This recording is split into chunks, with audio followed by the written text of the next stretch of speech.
Boa tarde a todos e a todas. Eu sou Tainara, pedagoga e coordenadora de programas e projetos do IVG. Em nome do Instituto Padre Wilson Groh, damos as boas-vindas e acolhida a mais um evento formativo da rede IVG. Hoje, com a presença dos professores Pierre Cesare Rivotella e Mônica Fantin, junto ao Padre Wilson, dialogando sobre a temática Mídia e Educação na democratização do acesso e produção de conhecimento e de saberes no contexto atual. Participam dessa live, então, o professor Pierre Cesare Rivotella, professor italiano, doutor, que é considerado hoje um dos pesquisadores europeus que mais tem produzido no campo de educação e comunicação, sobretudo a respeito de mídia e educação. Professor de Tecnologias da Educação e das Aprendizagens da Faculdade de Ciências da Formação da Universidade Católica de Milão. Há muitos anos ele vem desenvolvendo suas pesquisas na perspectiva da educação sobre os meios, com os meios e através dos meios, ou seja, a partir da dimensão crítica, instrumental e produtiva da mídia educação. Suas investigações situam-se num cenário de ação transdisciplinar envolvendo filosofia, pedagogia, sociologia, comunicação e didática. A professora doutora Mônica Fantin é doutora em Educação pela Universidade Federal de Santa Catarina, com estágio no exterior na UCSC, Milão, Itália. Realizou pós-doutorado em Estética no Departamento de Filosofia da Universidade Católica do Sagrado Coração, em Milão. Professora associada do Centro de Educação da Universidade Federal de Santa Catarina, atua no curso de Pedagogia e no programa de pós-graduação em Educação, na linha de pesquisa Educação e Comunicação. É líder do grupo de pesquisa Núcleo Infância, Comunicação, Cultura e Arte e tem experiência na área de educação com ênfase no campo da infância, cultura lúdica, mídia e educação e formação de professores. E o Padre Wilson Groh, padre brusquense, que há mais de 39 anos vive na periferia da capital catarinense, no Monte Serra, em Florianópolis, onde vem derrubando muros e construindo pontes, não físicas, mas entre pessoas, entre o centro e a periferia. É mestre em Educação pela Universidade Federal de Santa Catarina, pela UFSC, é o presidente do Instituto Padre Wilson Groh, o IVG, Organização da Sociedade Civil da Grande Florianópolis, que trabalha em rede com outras 6 organizações e presta assessoria técnica, promovendo a articulação das organizações da sociedade civil na dimensão social, educacional e financeira, que tem um foco à defesa e garantia dos direitos da população empobrecida. Passo a palavra, então, ao Padre Wilson para sua acolhida e abertura deste evento.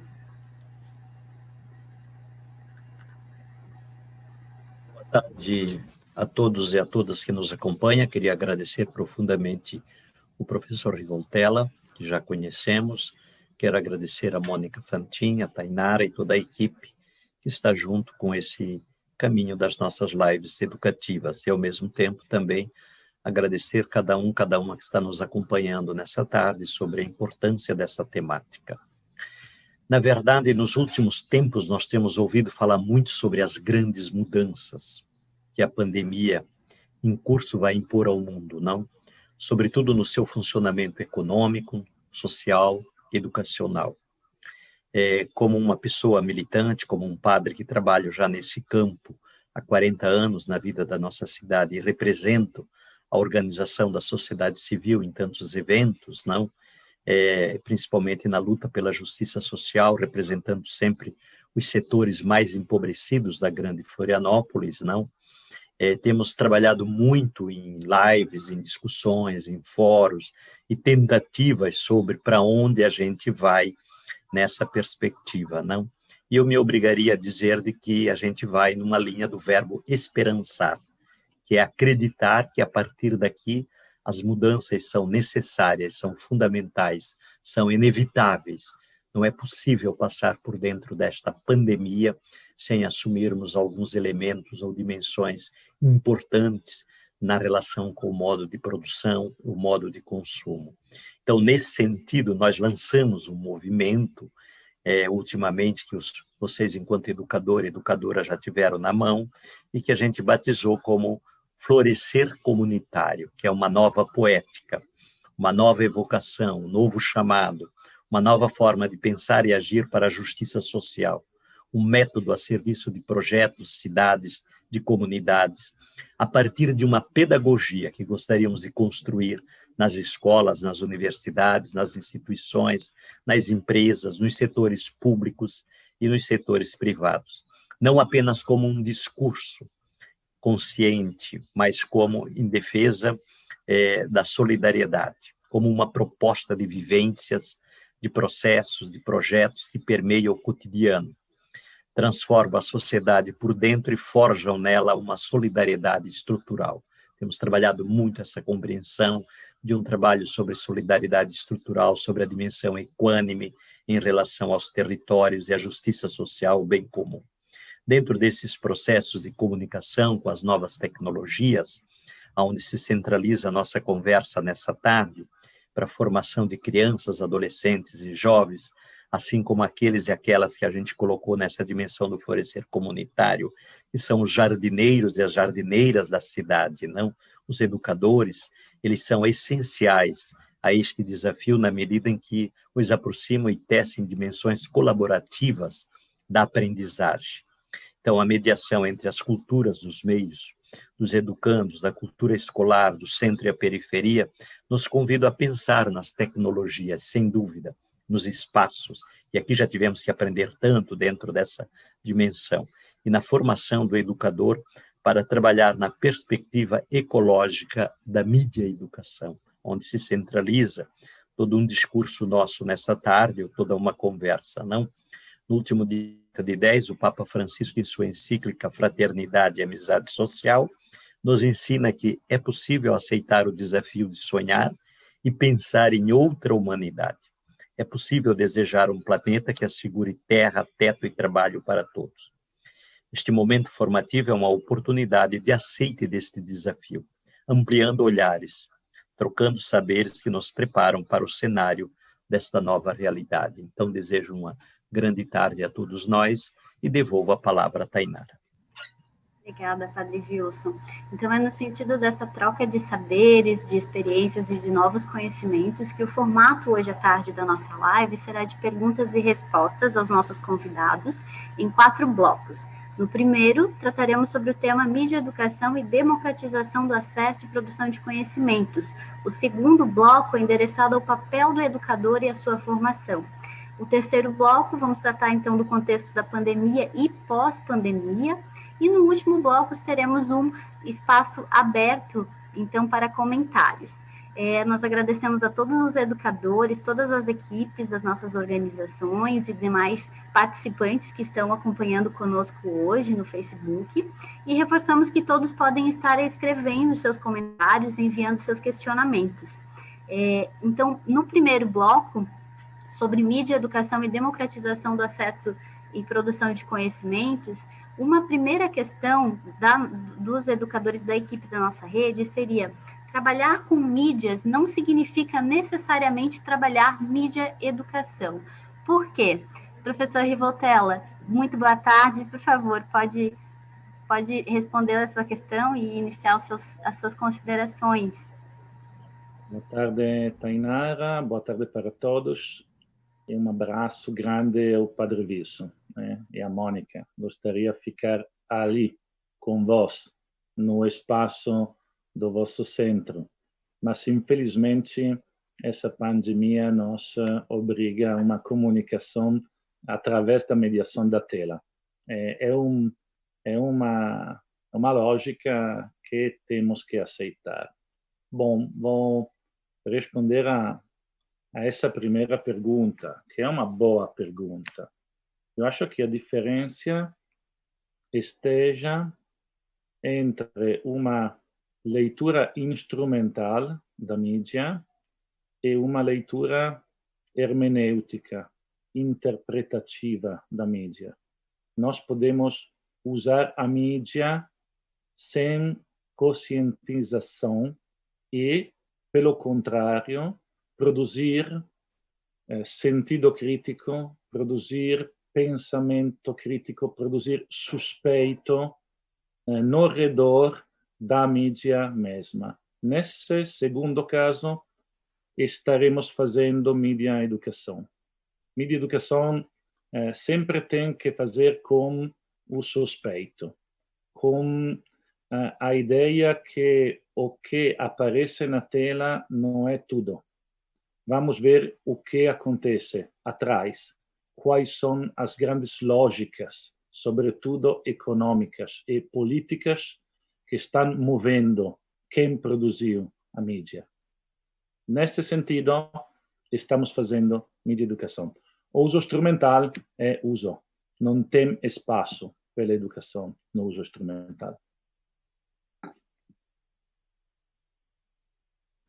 Perfeito, muito obrigada, professor. Dando sequência, quais serão as novas demandas da tecnologia na educação? Professora Mônica, qual a sua opinião sobre? Inicialmente, também gostaria de agradecer o convite, né?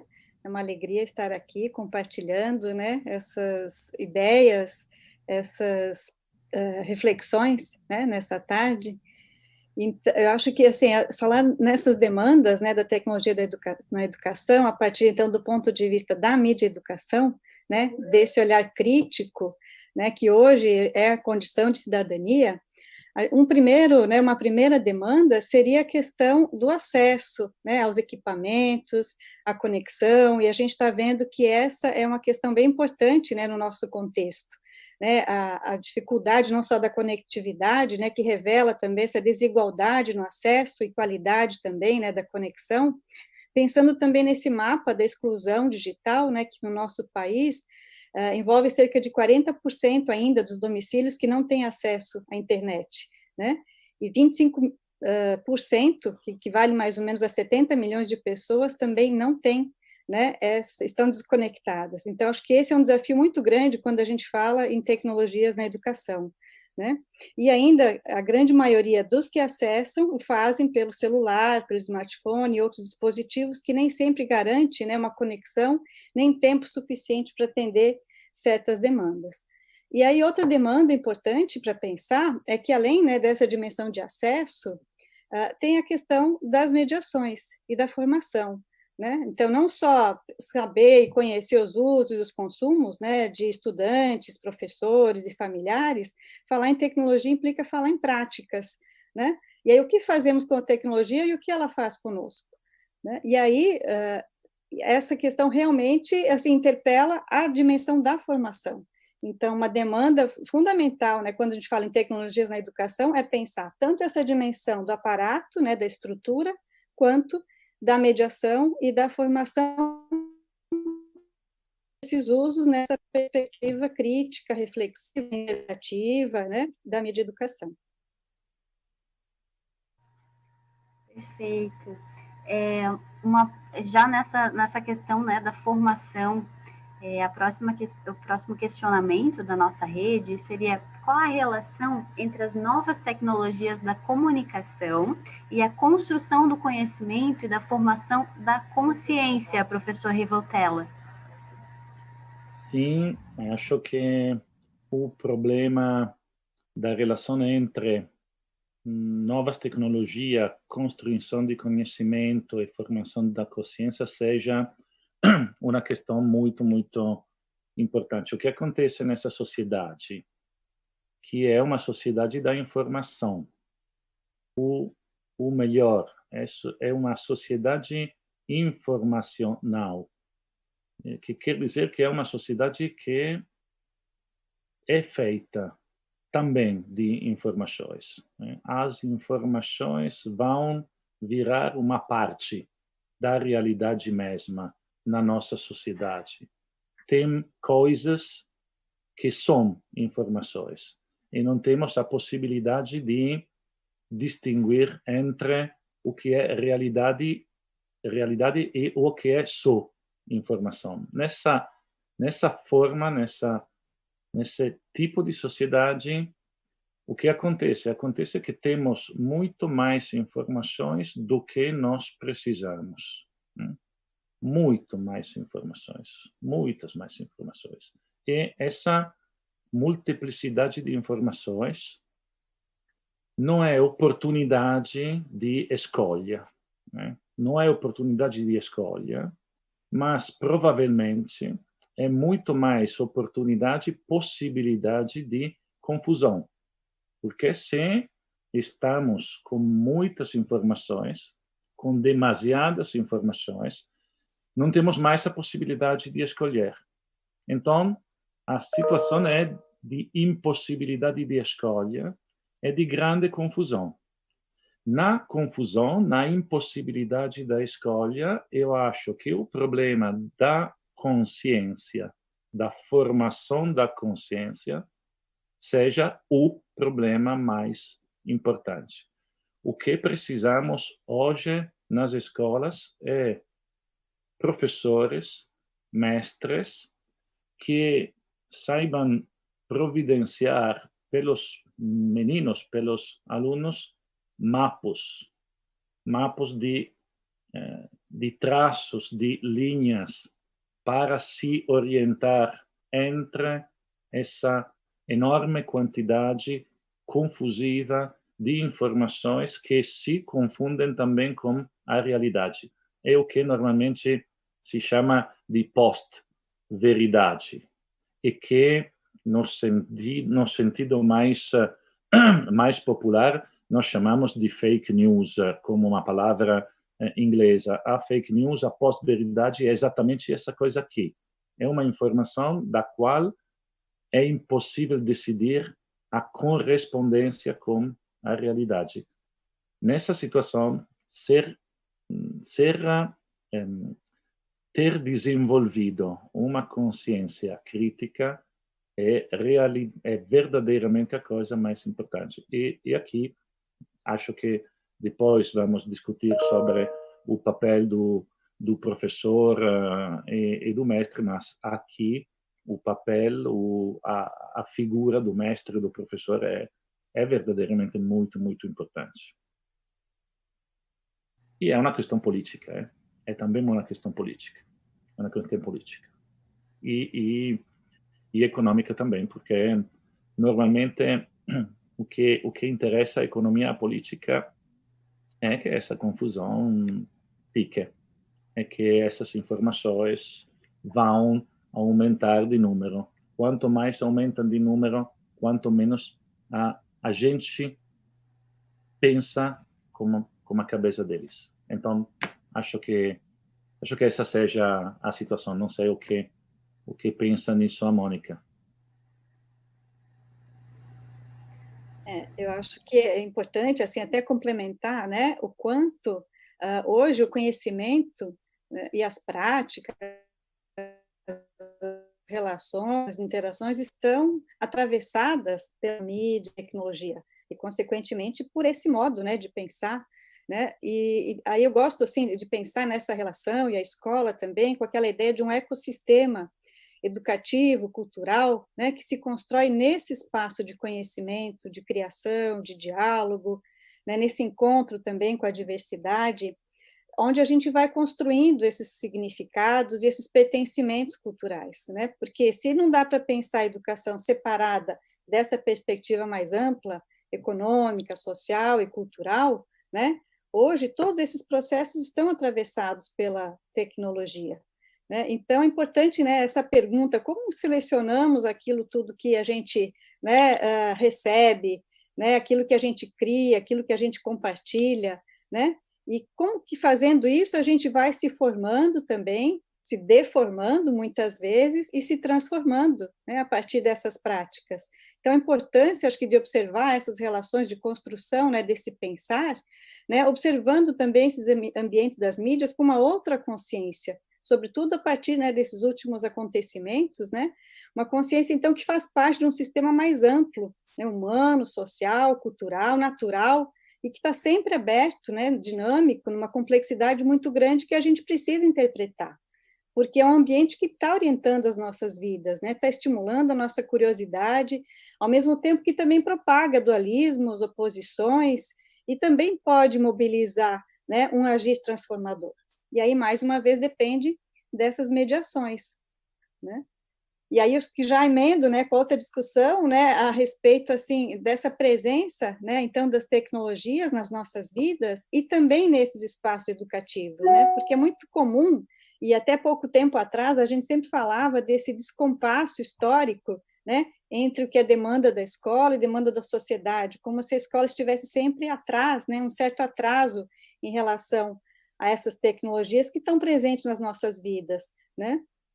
E o que a gente viu agora nos últimos meses, né, foi da importância que essa tecnologia assumiu, né, na nossa vida pessoal e profissional, né, e estão sendo fundamentais agora, né, não só para a gente poder continuar o nosso trabalho, né, as nossas aulas, o ensino remoto, né, mas para também ajudar a interpretar esse mundo, né, ainda mais nesse momento que a gente está vivendo, né. Então, se a escola sempre cumpria esse certo descompasso, esse certo atraso cultural sobre o digital, sobretudo, agora meio que foi obrigada a rever certas práticas, né. E a tecnologia que antes muitas vezes era até proibida, né, em alguns contextos, passou a ser uma condição para que acontecesse essa relação, né, porque sem ela não teria, né, essas atividades. Então, foi uma aceitação, digamos, forçada, né, que provocou também uma ruptura e outras práticas, né, e eu acho que aí também o professor poderia compartilhar, né, um pouco essa experiência, né, na Itália. Como é que foi essa inclusão forçada, entre aspas, né, por causa dessas rupturas provocadas? Eu sei que a gente vai discutir isso mais adiante, né, mas só para pensar, então, quando a gente fala, né, que as tecnologias estão presentes nas nossas vidas pessoais, nem sempre elas entravam, né, nesse âmbito profissional. E a gente pôde fazer uma pesquisa, tanto aqui em Florianópolis quanto em Milão, que comprovou um pouco esse uso, né? Sim, exatamente. O que aquela pesquisa demonstrou é que não é verdade que o professor não tinha competências em tecnologias digitais. Normalmente, um lugar comum é que o professor esteja atrasado e que os meninos estejam espertos de tecnologia. A ideia não é de um atraso do professor, porque o professor tem computador, o professor tem o telefone celular, o professor tem o seu perfil nas redes sociais e trabalha com mídias digitais exatamente no mesmo jeito que trabalham as crianças e os estudantes deles. O que eu e a Mônica descobriram naquela pesquisa é que todo aquele mundo de cultura digital que faz parte da vivência do professor fica fora da sala de aula. No momento de passar a porta da escola, parece que o professor se esqueça de toda a cultura digital dele e, na sala de aula, volta a ser um professor tradicional que trabalha com materiais analógicos, como se a tecnologia digital não existisse. Então, o problema não é de cultura digital, o problema é de cultura metodológica. O problema é de aproveitar da tecnologia para traduzir a tecnologia nas práticas didáticas e metodológicas na sala de aula. Aquele é o verdadeiro problema. É um problema de metodologia, não é um problema de cultura digital. Eu acho que essa coisa foi muito bem apresentada também na clausura, no lockdown da pandemia que a gente passou nos meses passados. Foi muito claro como a cultura digital fosse outra coisa em relação com a metodologia didática. O que aconteceu é que o lockdown obrigou o professor a trabalhar na tecnologia. Não tinha mais alternativa. Não tinha alternativa. A tecnologia virou ser o único horizonte da prática do professor. E aí, como a Mônica falou, a gente experimentou uma aceleração na aproximação dessas duas perspectivas. A cultura digital do professor finalmente entrou nas práticas dele. Mas não fico convencido que agora que a gente está voltando nas salas de aulas, esse casamento vai durar. Acho que irão divorciar muitos professores. De novo, entre a cultura digital deles e a capacidade de utilizar tecnologia na metodologia de sala de aula. Perfeito. Só um aviso, nós estamos com um problema no YouTube, então a transmissão está ocorrendo apenas no Facebook, mas mais tarde estaremos fazendo a gravação, colocando a gravação também no YouTube, tá? O Pedro, ele comenta, os nossos adolescentes estão imersos a uma quantidade enorme de informação. As mediações dos profissionais da educação são necessárias para exercitar nos adolescentes e crianças as suas competências de acesso e também de filtro da informação. Então, já aproveitando o assunto da mediação dos profissionais da educação, dos educadores, qual é o papel, né, do educador nessas práticas midiáticas e como a formação do educador se dá nesse contexto? Então, para a professora Mônica, uma questão que surgiu foi quais são as principais características do professor pioneiro no uso de tecnologias digitais?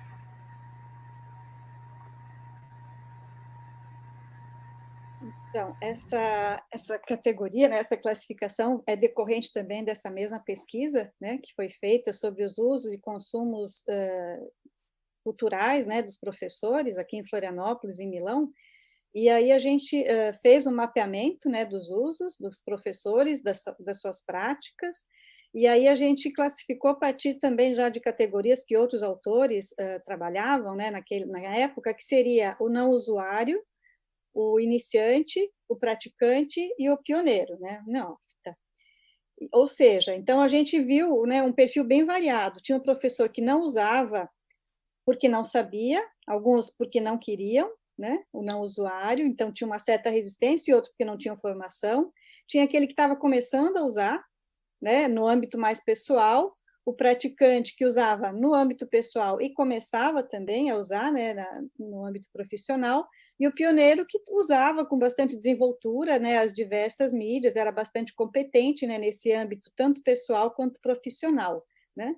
E mais do que esse uso, era também um uso que tinha, né, alguns indícios de uma prática que era mais inovadora, que não era só usar a tecnologia repetindo as mesmas aulas que antes, só mudava a tecnologia, mas as práticas ficavam a mesma, né? Então, o pioneiro seria esse profissional que usa, né, se apropria dessas tecnologias de uma forma também transformadora, né, que implica em certas mudanças da prática. Então, era esse o sentido do professor pioneiro. Perfeito. E nesse sentido também de propostas específicas, né, no ensino tecnológico, professor Rivotella, quais seriam as visões pedagógicas, né, os nossos educadores, nesse processo formativo em mídia e educação? O problema da formação de professores na mídia e educação é um problema sério. Na Itália ainda não temos, na formação inicial dos professores, um currículo específico pela mídia educação. Depende das diferentes universidades. Pode acontecer que você tinha a sorte de se registrar numa universidade onde temos um professor que estuda tecnologia e que colocou no currículo de formação alguns créditos sobre tecnologia e mídia educação, mas pode acontecer que você fique em uma universidade na qual não tinha nada de nada sobre mídia educação. Então, aqui o primeiro problema seria a necessidade de repensar a formação inicial dos professores, colocando em cada universidade um número fixo de créditos formativos, de créditos não eletivos, mas obrigatórios sobre mídia, mídia educação e tecnologia educativa. No que diz respeito às pedagogias, às lógicas, às metodologias, que seria importante desenvolver e fazer aprender pelos professores, eu acho que as técnicas de produção da mídia sejam importantes. Hoje se fala muito em storytelling, em capacidade de fazer contar histórias com mídia digitais pelos meninos. A capacidade de produzir contos com a mídia digital diz respeito à capacidade de organizar o pensamento na lógica sequencial, numa lógica de construção temporal, que é a lógica da argumentação, que é a lógica da relação entre a causa e o efeito. São lógicas que, normalmente, nas práticas normais com as mídias, se vão perdendo. Então, acho que produção de mídia na sala de aula, técnicas para fazer produzir mídia na sala de aula sejam uma lógica, uma metodologia importante para fazer aprender aos professores. E outra lógica de trabalho muito importante é a lógica, é a metodologia do microlearning, da microaprendizagem, que queria dizer capacidade de trabalhar com pequenos conteúdos, com pequenas atividades, desarticular o trabalho para facilitar o trabalho da atenção dos estudantes. Então, microlearning é outra lógica, é outra pedagogia na qual eu formaria os professores. E, claro, um terceiro ponto de vista, uma terceira perspectiva, claro, é aquela do desenvolvimento do pensamento crítico. Então, pensar em forma crítica, elaborar pensamento crítico sobre as formas simbólicas, acho que seja outra linha de trabalho muito importante na formação dos professores. Só para complementar também, né, essa dimensão, né, do microlearning que o professor está falando, que ele também desenvolveu nessa metodologia a partir desse conceito, né, dos episódios de aprendizagem situada, que a gente também fez algumas pesquisas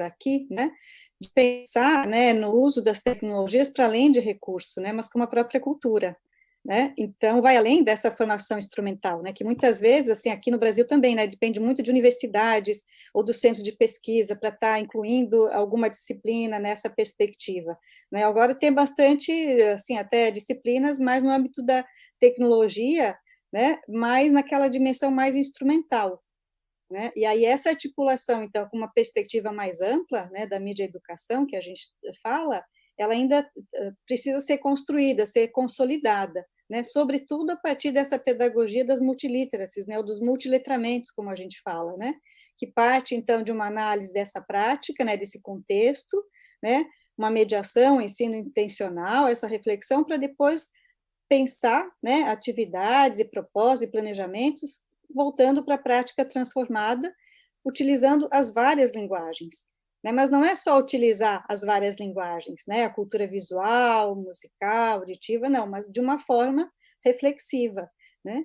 Então, além disso, acho que além dessas competências midiáticas e digitais, eu acrescentaria, né, que eu acho que é fundamental, né, cada vez mais, essa sensibilidade também, né? Tem a formação, mas também tem a sensibilidade de fazer essas leituras, né, do contexto em que vive.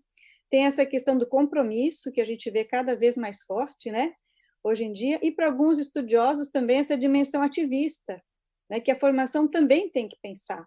Né? Aquilo que o Novoa falava numa dessas lives aí durante o tempo, né, da pandemia, falando da formação do professor, né, que tem que ter a crítica, tem que denunciar, mas também tem que enunciar. Né? E essa enunciação é nesse agir pedagógico. Né? E também, muitas vezes, nessa perspectiva ativista. Né? Então, acho que a própria mídia educação tem, né, uma, sei lá, uma identidade assim ativista, né, na construção histórica, né, dessa prática, desse conceito, né, desse fazer. E acho que isso é fundamental, né, para que a gente contemple na formação.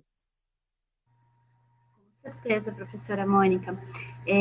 A questão que se impõe hoje a diversos educadores é que está na mão deles fazer a união entre mídia, educação e tecnologia, né? Então, se antes estava apenas no campo teórico, agora é hora de saber inserir conteúdo, criar dinâmicas de aula virtuais e em tempo real, engajar também os estudantes por meio de vídeo, né? Esse cenário apresenta uma necessidade e faz surgir novas oportunidades. O educador, por exemplo, terá que experimentar modelos em que ele não é apenas o centro das atenções. Então, como formar nesses modelos e, ao mesmo tempo, também instigar a participação dos estudantes, a participação dos educandos, né? A participação ativa durante os momentos educativos? Está no mudo, professora.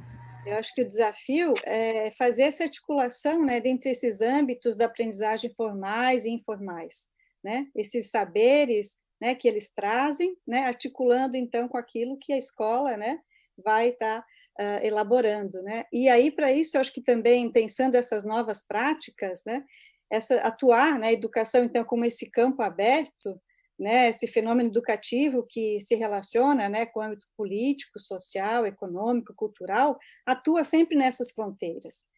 E, particularmente nessas questões, eu acho que as fronteiras da arte, né, e de diferentes culturas infantis, juvenis, dos movimentos, né, elas seriam uma boa possibilidade de valorizar esses saberes, essas práticas, né, de crianças, jovens e de professores, mas também colocando-as em questão, né? E mesmo as práticas colaborativas, né, que convidam, né, que envolvem essa horizontalidade, né, nas relações, mas também sem perder de vista essa dimensão capacitadora, né, da mediação. E aí eu relembro um pouco Paulo Freire, né, quando na pedagogia da autonomia, né, ele fala numa passagem, acho de um princípio, né, que ensinar exige humildade, tolerância, e agora eu não lembro bem quais os outros, né, mas ele fala assim, que não posso me permitir ingenuidade de pensar-me igual ao educando, né, de desconhecer a especificidade da tarefa do professor. Então, por outro lado, também não posso negar, né, que esse papel é fundamental para contribuir nessa formação, né, autônoma, né, que o sujeito precisa da mediação do outro. Então, eu acho que às vezes é difícil encontrar um meio termo, né, quando a gente busca essas práticas colaborativas, essas relações mais horizontalizadas, sem perder de vista o papel que lhe cabe. Né? O que é papel do professor, né, da professora segurar nessas relações? E aí a questão também, para possibilitar essas interfaces e essas articulações, a formação cultural é fundamental. Os repertórios dos professores, né, quais os próprios usos, consumos, como que eles também transitam por essas outras áreas, é fundamental para ele perceber essa importância e poder criar, né, condições e propostas de que os seus estudantes também atuem nessa perspectiva. Complementando o ponto de vista da Mônica, com a qual concordo, a gente poderia dizer que tem sempre um problema de autoridade, né, do professor em relação com o estudante. A diferença é que nas sociedades tradicionais, essa autoridade era reconhecida pela sociedade mesma ao professor. Era uma autoridade institucional.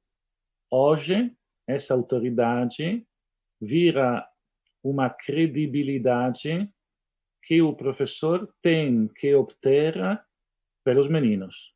Então, é exatamente o problema que coloca a Mônica quando fala que tem necessidade que o professor seja muito mais formado, que a cultura dele seja ampla, que ele tinha muitas competências, porque isso é o que faz assim que os alunos possam reconhecê-lo. Acho que hoje o verdadeiro problema da autoridade do professor é reconhecimento, que ele tem que ter pelos seus alunos. É o que o Papa Francisco, 4 ou 5 anos atrás, falou, recebendo em Roma todos os professores católicos da Itália. Ele falou para eles que, na ideia dele, do Papa, são duas os princípios de uma visão de escola. O primeiro princípio é, não sei, Mônica, fiuto, em português, como se diz. Fiuto, quando o fiuto, olfato, odorar. Sentir, odor, o cheiro. Não é o cheiro, é o cheirar, a capacidade de sentir cheiro, né? Dos alunos. Essa é a primeira coisa.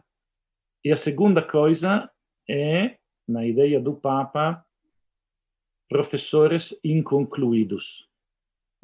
Qual é a capacidade do aluno de entender o cheiro do professor? É a sua capacidade de reconhecer se o professor é digno de ser reconhecido na autoridade dele. Você não pode enganar os alunos. Você não pode enganar os meninos. O professor não pode cobrir, não pode dizer o falso, porque o menino é muito capaz de entender o que o professor verdadeiramente é. E a outra ideia, a ideia do professor inconcluído, e o Papa fala que o professor, para ser reconhecido pelos alunos, tem que ser inconcluído. O que quer dizer? Em primeiro lugar, que o professor pode errar. Pode errar. Acontece que o professor possa errar. A ideia que o professor não pode mais errar é uma ideia falsa.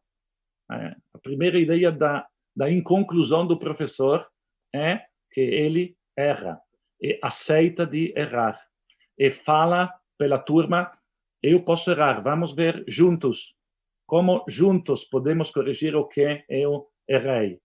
Segunda ideia desse caráter inconcluído do professor é não ser mais satisfeito.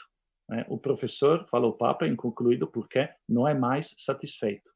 O professor não fica mais sentado. O professor tem sempre esse pulo a ir além, sempre, ir além. Tem sempre outro objetivo a conquistar. E a terceira ideia desse caráter de inconclusão do professor é a capacidade de se transcender. De se transcender não necessariamente na dimensão vertical de Deus, da dimensão teológica, mas de se transcender na direção do outro. É o sentido da relação. O outro que é meu irmão. Eu acho que naquela ideia do transcendimento, do autotranscendimento do professor, numa dimensão horizontal, se transcender como ir em direção do outro. Acho que naquela ideia já tinha o sentido profundo da última encíclica, na qual o Papa fala que todos nós somos irmãos. e escolhe como icone do discurso dele o conto, a parábola do samaritano, che voltando di Gerusalemme na rua que está percorrendo, olha aquele cara batido, meio morto, para, desce do cavalo, pega, cuida. Esse é o sentido do transcendimento na dimensão horizontal. Então, acho que essa ideia do professor inconcluído seja exatamente o que hoje precisa para obter reconhecimento pelos alunos. Se você está inconcluído, os seus alunos te vão reconhecer. Está certo. E acho que seja uma perspectiva muito, muito instigadora e também desafiadora. Com certeza, professor Rivotella. Inclusive, nesse sentido, né, dessa perspectiva de transcender, né, na dimensão horizontal, nesse ir em direção ao outro, perceber esse outro, né, esse encontro, temos duas questões que já nos colocam no próximo bloco de analisar a situação o situacional, né, de hoje, devido a esse processo de pandemia e pós-pandemia também, que estaremos em breve tendo que nos preparar. O Carlos, ele é educador de História, da disciplina de História no Marista Escola Social, ele pergunta: qual o papel da mídia e educação em um país como o nosso, né, que enfrenta sérios problemas de analfabetismo funcional? Qual é o papel da mídia e educação na superação deste problema fundamental para o desenvolvimento de uma visão crítica, né? E também, né, no mesmo sentido, a Mônica também questiona com relação ao ano de 2020, né, que deixou esse abismo esse abismo social mais nítido, né? Então, como educadores, precisamos nos reinventar, né? E como, na perspectiva do educador, como se ajuda na missão de diminuir essas desigualdades entre os que têm e os que não têm acesso às mídias e às informações.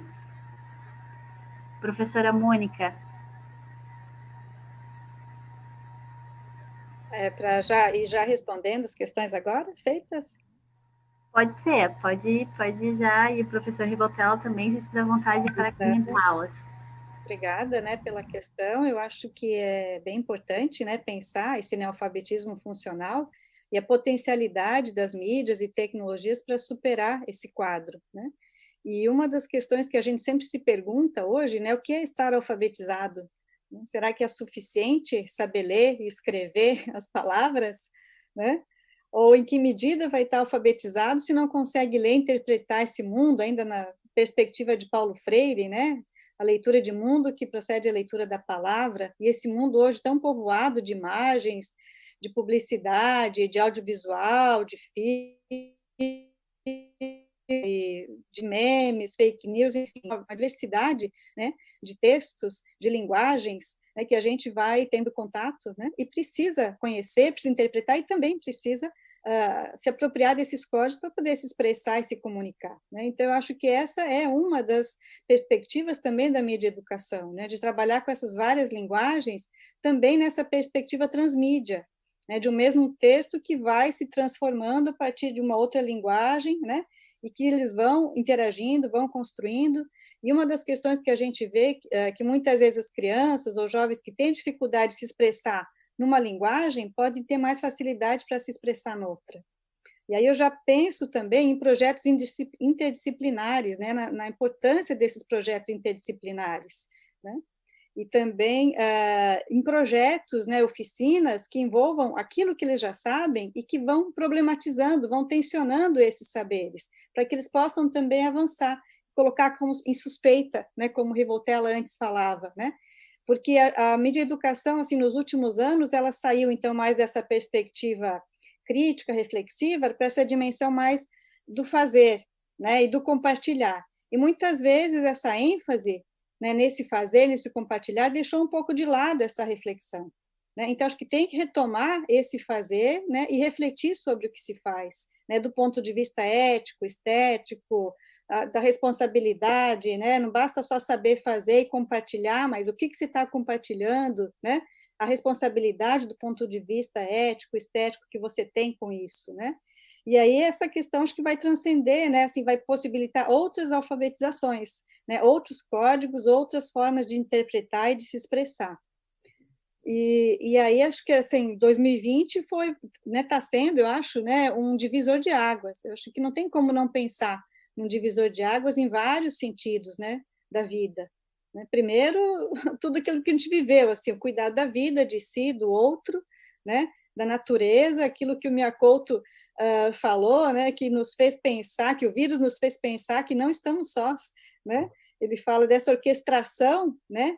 Que faz e que compõe a nossa vida, né? E também da fragilidade humana, que nos obriga a pensar realmente no que é importante, né?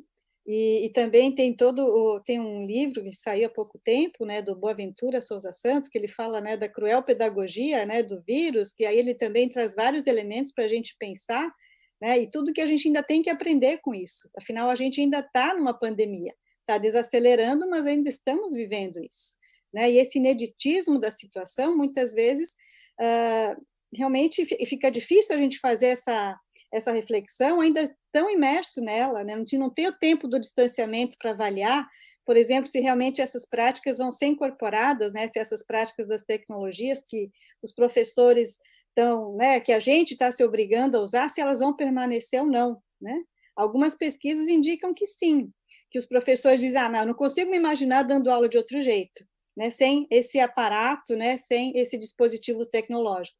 Tem outros que dizem que não, quando passar tudo isso eu quero livre, quero me desintoxicar de tecnologia, né? Ou provavelmente vai voltar para fazer aquilo que fazia, não sei, a gente ainda não sabe, né? Agora que, no meu ponto de vista, é um divisor de águas, e que a gente ainda tem que estar, né, à altura de interpretar tudo isso.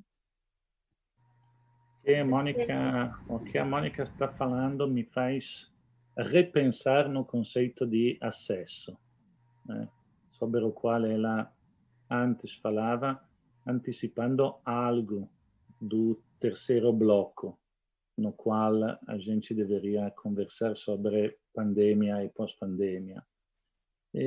Porque normalmente nós pensamos que ter acesso hoje na sociedade da informação quer dizer ter conexão. Mas não só, porque eu poderia ter conexão e não ter alfabeto, não ter consciência das regras com as quais eu posso articular a linguagem. E, além disso, eu poderia ter linguagem, mas não ter cultura. Então, o conceito de acesso é um conceito complexo que tem um primeiro nível, que é técnico, instrumental, a conexão. Temos um segundo nível, que é o nível de linguagem, de alfabeto. E temos um terceiro nível, que é o nível de cultura, cultural. O que eu estava pensando é que na Itália, na pandemia, os meninos e as famílias que não tinham acesso eram as mesmas famílias e os mesmos meninos que não tinham linguagens. E eram os mesmos meninos e as mesmas famílias que não tinham cultura. Ou seja, como o Papa Francisco diz, os pobres são sempre mais pobres. A pobreza é um condensado. Pobreza técnica, pobreza de linguagem e pobreza de cultura. E essa coisa, eu espero que nós aprendemos e que estamos capazes de fazer assim que no futuro essa coisa não possa acontecer mais. Que conseguir desarticular esse condensado de pobrezas. Em resposta também ao nosso amigo que estava perguntando sobre o que poderia fazer mídia e educação num país como o Brasil, que tem assim, um número assim grande de pobres. Eu acho que o papel da mídia de educação seja de desarticular essas pobrezas. Não só no Brasil, porque o que a gente compreendeu é que a pobreza fica também na Itália. Embora a gente não conseguisse entender que tinha, mas tinha. Era isso. Obrigada, professor. Então, nesse sentido, já trazendo esse bloco da pandemia, né, a gente poder visualizar e discutir mídia e educação nesse contexto, pandemia e pós-pandemia, qual seria a reflexão que fica, né, sobre, nesse momento que todos passamos, que atravessamos, o fato de repetir na modalidade à distância, né, no ensino tecnológico, as práticas do presencial. Como é que o senhor visualiza isso, professor? Claro que é um erro. É um erro muito comum. Muitos professores fizeram isso também porque era a coisa mais fácil, né? Eu me colocar na frente de uma videocâmera e ir pelo ar sem pensar que o ar, a didática à distância, precisava uma rearticulação de linguagem, de forma, de modelos. Então, a alternativa seria repensar, reprojetar, mas era mais difícil. E, na hora da emergência, a coisa que pareceu mais fácil foi de repetir o que a gente já sabia fazer, ou seja, falar na frente da turma o que acontecia na presença, mas é um erro metodológico fundamental. O que os teóricos, os pesquisadores que estudam e-learning normalmente recomendam é nunca repetir pela distância o que acontece na presença. Sempre fazer o esforço de repensar e de rearticular.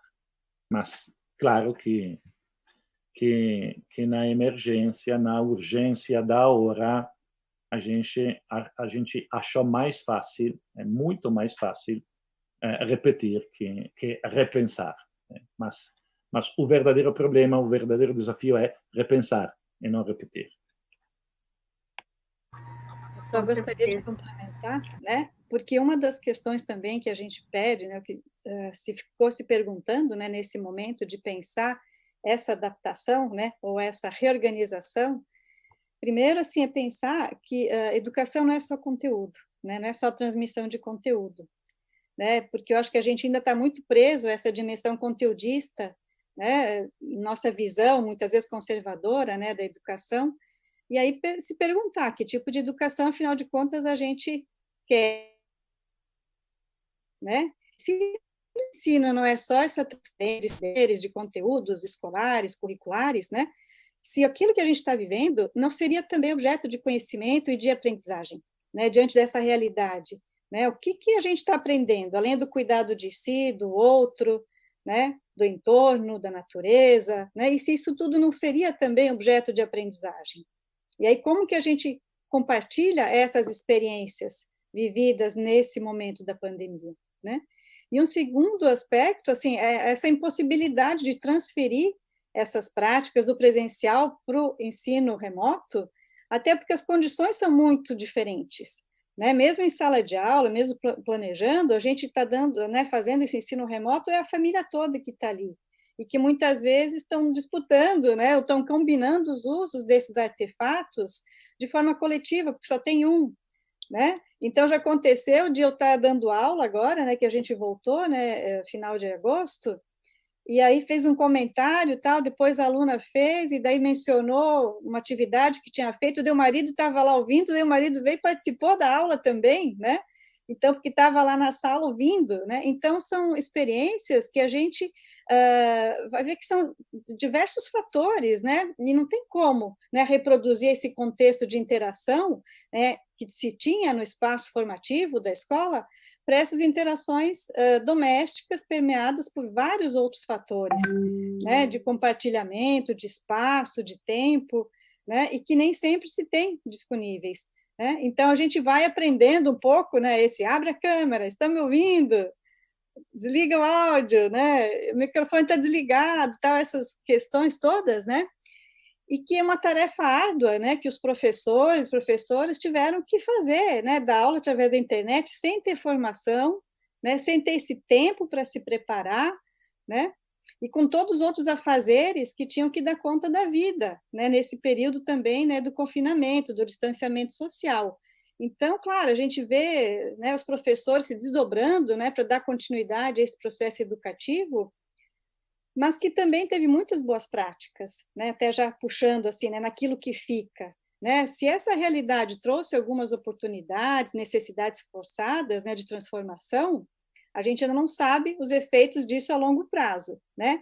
Se ao planejar, então, essas atividades, né, e daquilo que agora a gente está aprendendo, né, essa necessidade talvez de fazer diferente, de um outro jeito, né? Se elas vão permanecer ou não, a gente não sabe, né?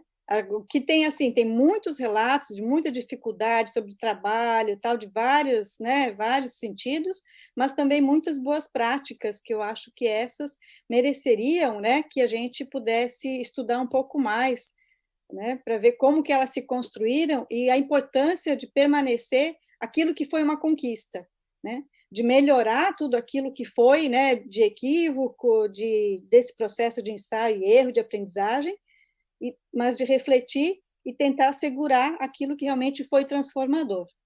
Acho que é um grande desafio que a gente tem aí agora, nesse outro momento. Exatamente, professora Mônica, né? Já falando sobre como materializar essa experiência nesse retorno, né? Nós temos uma pergunta também da Giovana, da Escola do Futuro Brasileiro França, lá de Goiás. Que bom, muito obrigada por estar participando conosco. Como transformar a visão instrumental das mídias dentro da educação, né? E pensando também nessa pós-pandemia, né? Como fazer esse processo? Professor Rivoltella. Isso vai ser difícil. Se eu penso ao que é hoje na Itália uma sala de aula, acho que seja muito difícil. Por quê? Porque tem mesinhas que têm que ter uma distância de 1,5 metro entre uma e a outra, porque os meninos não podem se levantar da mesa, porque o professor está na sala de aula e parece um médico com uma máscara, com uma coisa que parece um astronauta. E tudo isso não dá a ideia da normalidade, mas parece transformar a escola em um hospital. Então, nessa lógica que ainda é de emergência, nessa realidade que é feita de vínculos, os meninos não são livres na escola, são presos hoje. É uma realidade na qual os meninos ficam presos, lá, na mesa, 4 horas, 5 horas, sem movência, sem possibilidade de se abraçar, sem possibilidade de levantar, de falar, de se mover. E essa realidade está muito bloqueada. Então, o que acho é que agora seja muito difícil voltar na sala de aula num sentido de normalidade. E por isso,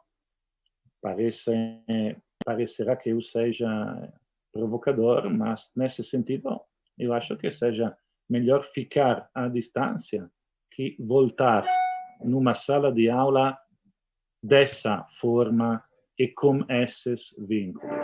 Acho que o verdadeiro problema hoje seja repensar numa normalidade. E me parece que não temos essa possibilidade de voltar de novo à normalidade. Espero que vamos voltar cedo à normalidade, mas agora não. Não como está acontecendo hoje na sala de aulas na Itália. São hospitais, não são mais escolas. Na minha ideia, claro. Então, para responder a Giovanna, me parece muito difícil responder à sua pergunta numa situação dessa forma aqui. Só gostaria de complementar também, né, quando a gente está pensando, né, alguns lugares já pensando esse retorno e também já uma segunda onda, né, que se desenha, outros que ainda nem saíram, né, dessa pandemia, embora esteja desacelerando o número, né, acho que o desafio é entender o que é a escola, né, como esse lugar de conhecimento, de espaço de socialização, de pessoas, de saberes, de interação, de criação, de contato, né? A escola é essencialmente um lugar de afeto, de abraço, de companheirismo, né? É contágio, no sentido, né, mais genuíno do termo, e isso não condiz com as necessárias regras, né, da pandemia, do controle do coronavírus. Como é que a gente vai dizer para a criança não ficar perto da outra que ficou 6 meses distanciada? Né? Como é que a gente vai controlar, entre aspas, né, esse distanciamento, pensando, né, tanto na educação infantil quanto, né, nos anos iniciais, né? Então, eu acho que como pensar um retorno nesse sentido? Faz sentido voltar para essa escola tão descaracterizada, tão desconfigurada naquilo que de mais importante é, né, nesse espaço? Né? Então, mais uma vez, pensando, o que é escola? É só transmissão de conhecimento? Né? Porque vai voltar lá sem ter esse contato, sem interagir? Qual é o sentido? Então, será que não está fazendo melhor à distância? Né? Sem falar que, claro, ainda aqui, né, no Brasil, a gente vê os dados alarmantes também da própria Fiocruz, né, quando fala que um retorno às aulas, nesse contexto, significaria um risco, né, de, sei lá, 9 milhões, né, de adultos, né, então uma temeridade também pensando um pouco, né, em relação neste momento, né, e uma outra questão que eu também gostaria de ponderar quando a gente fala, né, em pensar o retorno, né, o quanto os professores, estudantes também estão sendo ouvidos ou consultados, né, sobre um possível retorno.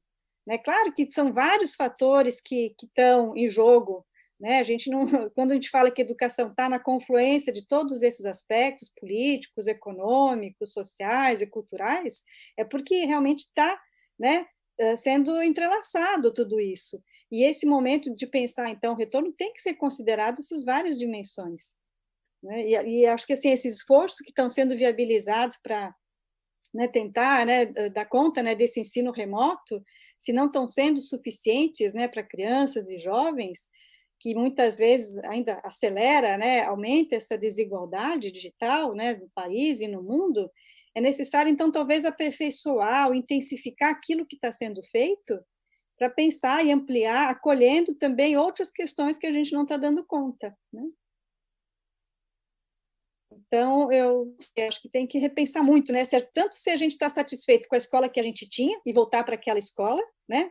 E o que está significando voltar para essa escola desconfigurada, para essa escola hospital, né? Como o professor está mencionando, né? Eu acho que é uma bela questão aí para a gente, né, pensar. Né? Com certeza. E também enlaçando, né, trazendo novamente a questão do educador, como a partir desse processo, que foi um processo forçado, está sendo aí no processo em certa medida, né, assim, como o educador tem um olhar positivo para a mídia e a educação, com todas essas nuances que vocês mencionaram?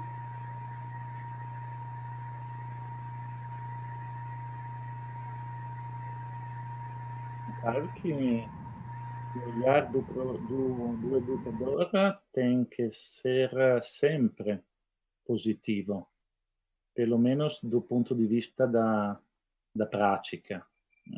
Eu lembro sempre o pensamento do Franco Basaglia, medico, psiquiatrista, que na Itália começou o processo de deinstitucionalização dos hospitais psiquiátricos e abriu os hospitais psiquiátricos com uma lei muito famosa. E o Basaglia foi também no Brasil, no 76. No 76 e ficou em São Paulo, em Rio de Janeiro, em Belo Horizonte, encontrando psiquiatristas, educadores e operadores da saúde brasileiros falando das ideias dele. E o Franco Basaglia, naquele livro, que é um livro maravilhoso, é um livro cujo título é Lições Brasileiras, né? E saiu antes no Brasil em português que em tradução italiana, mas ele era italiano. Franco Basaglia, naquelas lições, naquelas aulas, falava que normalmente a postura dele era de um pessimismo da razão e de um otimismo da prática, que era uma citação do Gramsci, do Antônio Gramsci, que normalmente falava que ele era sempre pessimista, do ponto de vista da razão, mas otimista na prática. Eu acho que seja uma boa postura pelo professor ser pessimista do ponto de vista da razão, mas otimista na prática. O pessimismo da razão quer dizer um pensamento crítico. Quer dizer sempre um pensamento que nunca está satisfeito, que sempre suspeita, mas na prática, otimista. Tem que ter o olhar no horizonte da esperança, o educador, do ponto de vista da prática. Me parece uma boa postura e um bom programa pelo educador. Pessimismo da razão, otimismo da prática.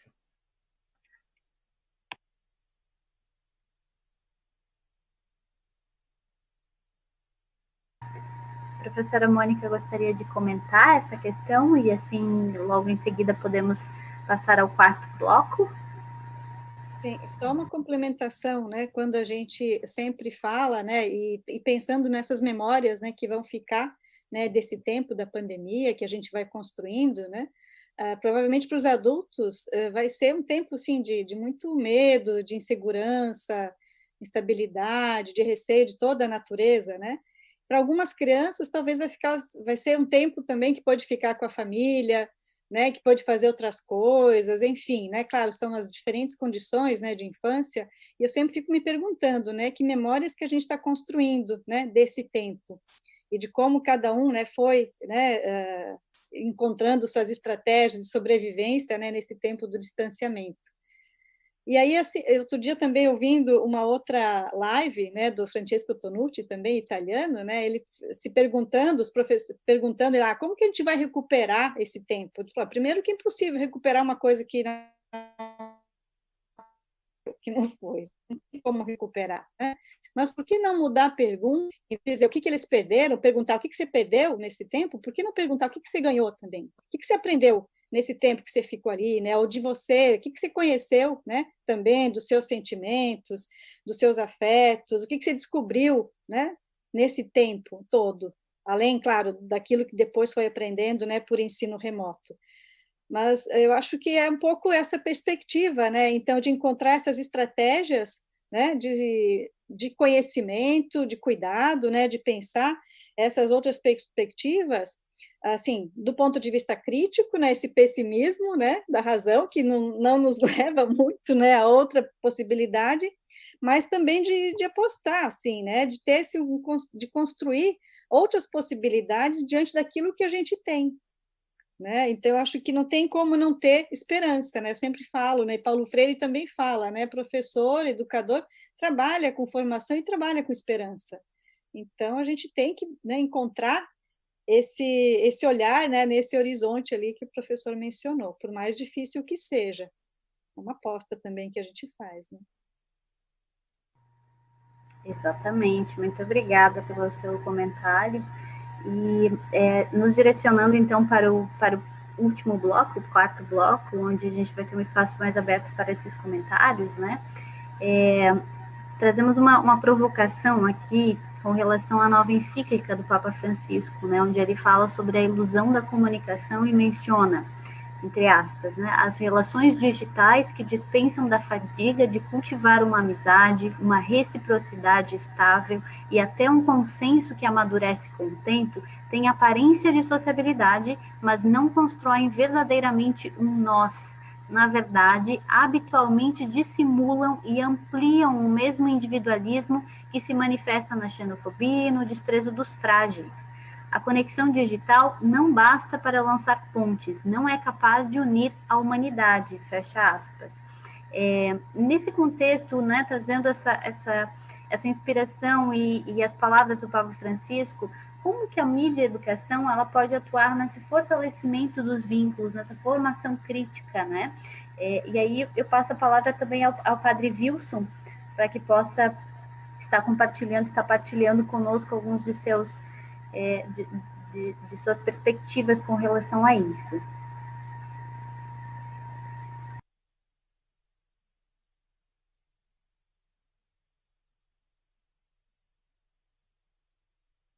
A gente é desatento, vai aprendendo. Nessa dimensão, a encíclica do Papa sobre a fraternidade e a amizade social, se vocês pegarem o capítulo 4º, que fala sobre diálogo e amizade social, é um dos capítulos, para mim, fundamentais, além de toda essa encíclica ser uma encíclica extremamente contextualizada, extremamente instigadora, extremamente profética, extremamente uma encíclica que joga para frente, porque ela vai além da Laudato Si, da outra encíclica do Papa, nesse sentido, né? Então, o Papa diz, na verdade, de que a relação do diálogo é fundamental, enquanto um diálogo social que constrói o processo do nós. Eu queria pegar alguns elementos que foram ditos nesse processo da conversa da tarde, que para nós eu creio que isso é fundamental. Quando a gente diz, e uma das frases que saiu foi repensar, rearticular e não reproduzir. Eu acho que pega na relação da conversa, tanto do Rivoltella quanto da Mônica, a questão de não reproduzir o conteúdo, mas o que vamos fazer deste conteúdo enquanto um conteúdo que me ensina a pensar e que me alicerça a reflexão e que me constrói enquanto espaço, me faz fazer leitura de mim, leitura de outro, leitura do mundo. E aí eu acho que um outro elemento forte se dizia, como é que essa cultura digital vai desencadear uma metodologia cultural da cultura digital, né? E numa das falas que o Papa Francisco fez nos últimos tempos, no Nós, e na construção da questão da mass media, da questão das tecnologias e todo esse processo, ele falava do elemento da ternura. Ele dizia, o computador não faz ternura, ou seja, o computador não faz amor, as tecnologias não fazem amor, as redes sociais não fazem amor. Então, como que nós vamos articular, né, dentro desse processo, elementos para mim que são fundamentais do ponto de vista da construção deste olhar crítico e da construção desse nós num outro mundo possível, que já é um mundo existente possível, que está aí hoje, que tem de ser repensado e rearticulado, e a imaginação dentro desse processo, ela é fundamental. E aí eu diria assim, elementos que aparecem nessa dimensão da pandemia que a gente tem que articular na questão das processos da comunicação, da tecnologia para dentro dos territórios empobrecidos, é que a pandemia, ela abriu a problemática do processo da desigualdade social.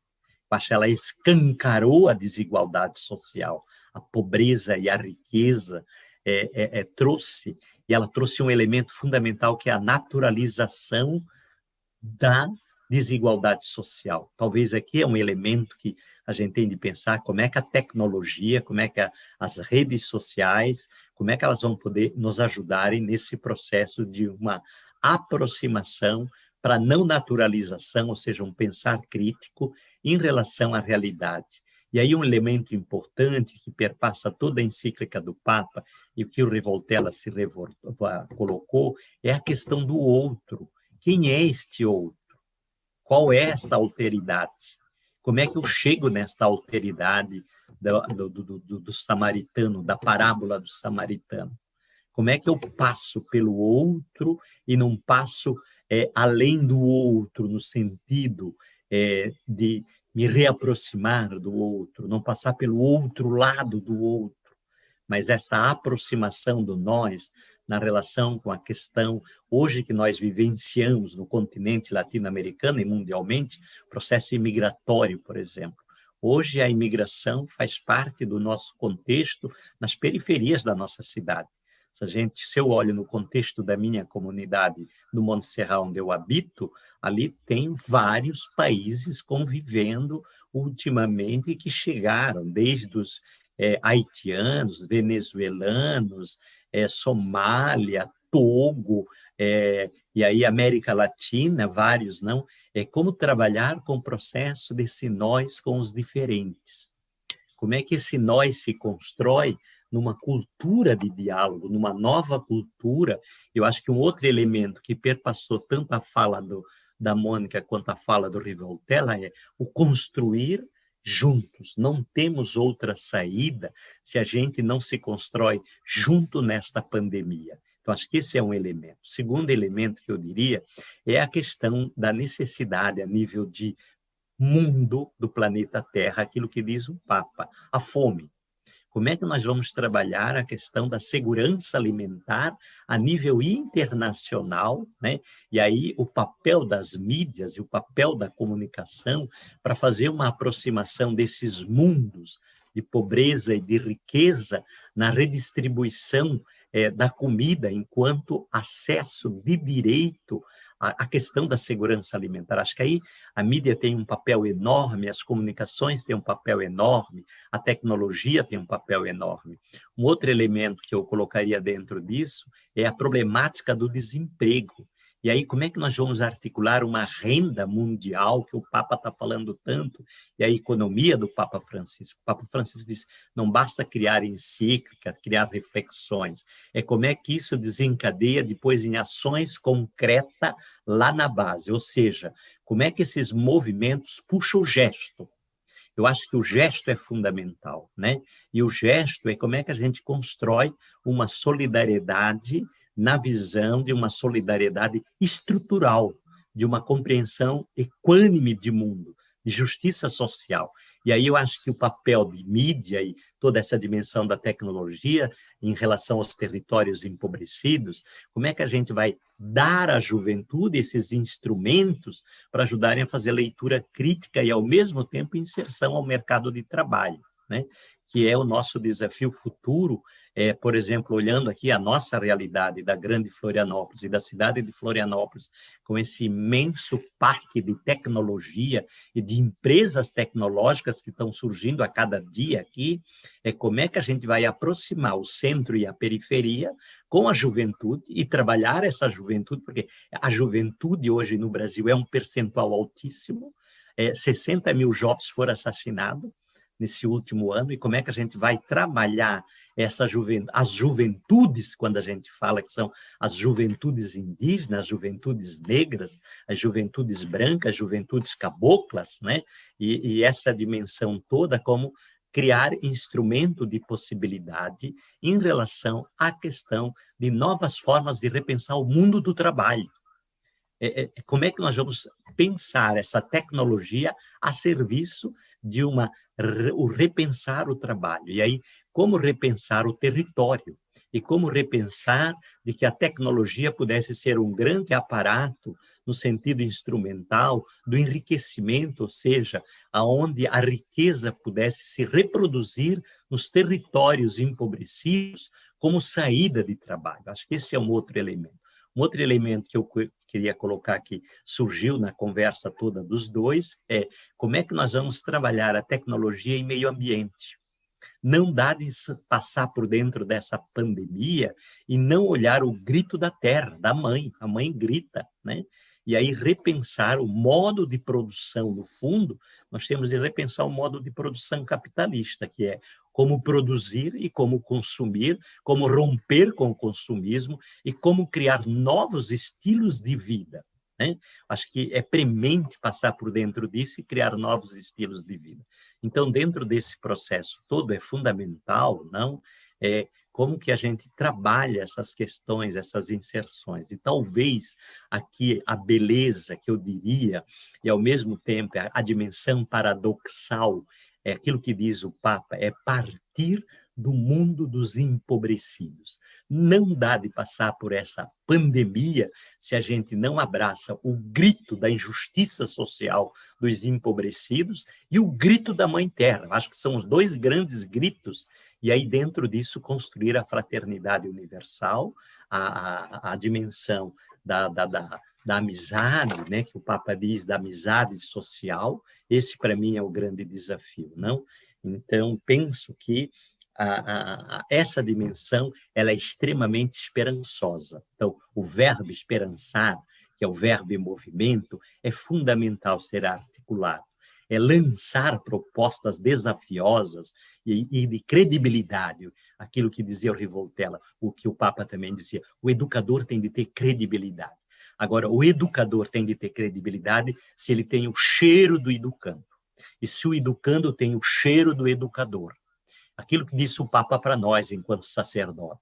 O Papa diz que nós, enquanto sacerdote, devemos ser encharcados do cheiro do povo e não do perfume francês. Ele disse até pode botar o perfume francês, mas tem de ser encharcado, o pastor é encharcado das ovelhas. Então, o educador é encharcado das histórias, dos sentimentos, da vida do educando. Aquilo que dizia o Rivoltella, não dá de talvez, o desafio nosso é como trabalhar a relação, né, a proximidade, a cultura do encontro, também dizia a Mônica, com os nossos meninos, com a nossa juventude, com os nossos territórios.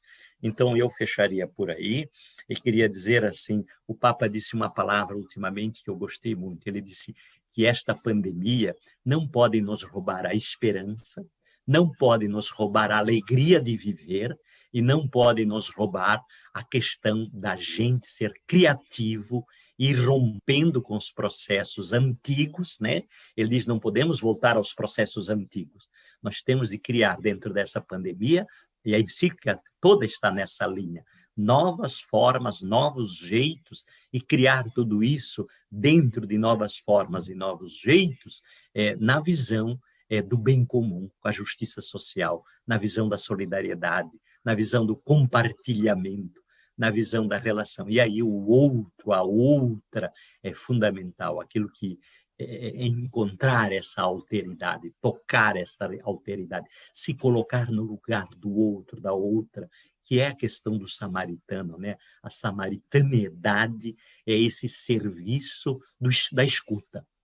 Talvez esse tempo é o grande tempo da escuta, para poder discernir as informações e pegar o que é verdadeiro, e que nos leva à verdade de um processo libertário, não enquanto coletivo. E aí, recuperar de novo, para mim, a dimensão do coletivo é fundamental.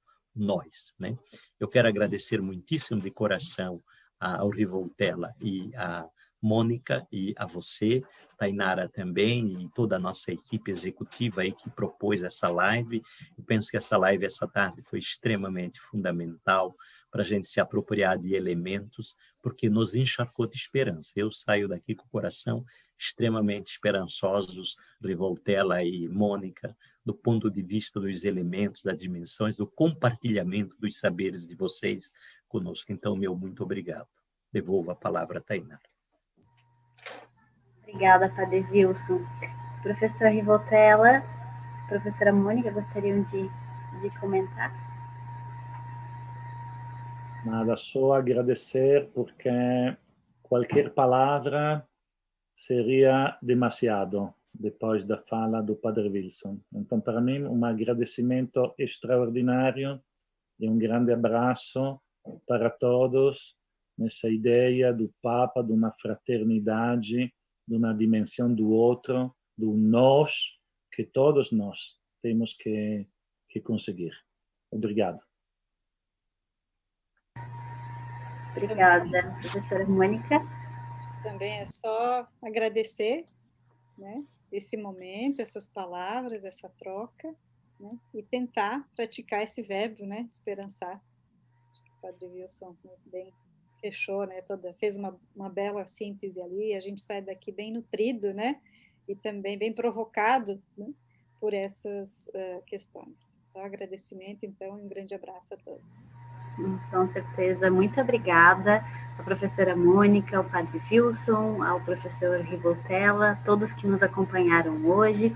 Esse vídeo vai ficar disponível no Facebook, depois também iremos compartilhar no YouTube. Muito obrigada pela atenção de vocês, pelas trocas, pelos comentários. Uma excelente tarde a todos. Um abraço.